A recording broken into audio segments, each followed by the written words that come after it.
नमस्कार, स्वागत है आपका टीएनपी न्यूज में। मैं हूं आपके साथ स्वाति सिंह। उत्तर प्रदेश विधानसभा चुनाव जिसमें बड़े बड़े दिग्गज दलों का हाल बेहाल हो जाता है, लेकिन ये हमेशा से माना जाता है कि दिल्ली का रास्ता यूपी विधानसभा से ही होकर जाता है। हाल ही में हुए विधानसभा चुनाव में बीजेपी ने प्रचंड बहुमत से जीत हासिल की है। ऐसे में जो दल बदलकर विपक्ष में शामिल हुए थे, उनके मुंह में सत्ता का लालच दिखने लगा है और बीजेपी में वापस जाने की फिराक में है। विधानसभा चुनाव नतीजों के बाद प्रदेश में बड़ा सियासी उलटफेर नजर आ सकता है।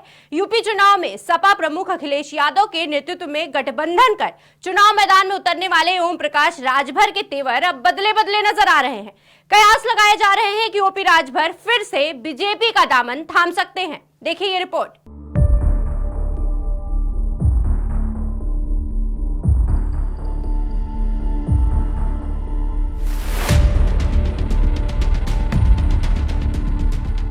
उत्तर प्रदेश में सियासी पारा मौसम के अनुसार चढ़ता हुआ नजर आ रहा है।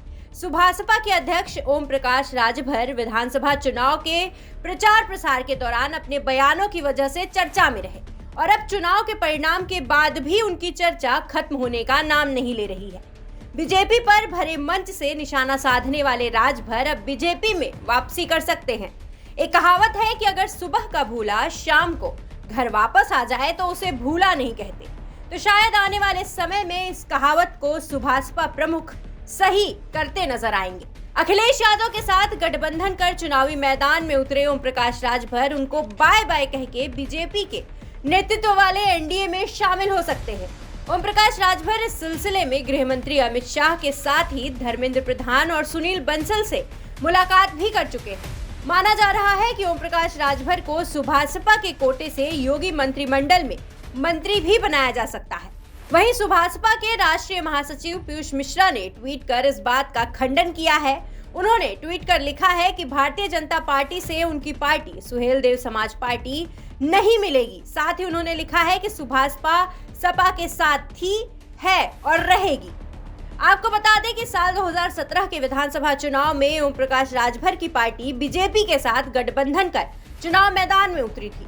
चुनावी जीत के बाद यूपी में जब बीजेपी की सरकार बनी, ओम प्रकाश राजभर को योगी आदित्यनाथ की कैबिनेट में मंत्री भी बनाया गया। लेकिन कुछ समय बाद राजभर ने बीजेपी और सरकार के खिलाफ ही मोर्चा खोल दिया था और इस बार के चुनाव में ओपी राजभर साइकिल पर सवार हो गए थे और चुनाव प्रचार के दौरान भी राजभर ने बीजेपी को लेकर आक्रामक तेवर दिखाए और सूबे से योगी आदित्यनाथ की सरकार को उखाड़ फेंकने का दंभ भरते रहे। लेकिन साइकिल की सवारी उन्हें सत्ता तक नहीं पहुंचा पाई। लेकिन सत्ता है ही अजीब, जिसका लालच एक बार लगा तो लगा। फिलहाल देखने वाली बात होगी कि ओपी राजभर बीजेपी के साथ जाएंगे या इनकी पार्टी के महासचिव पीयूष मिश्रा के ट्वीट पर मुहर लगेगी।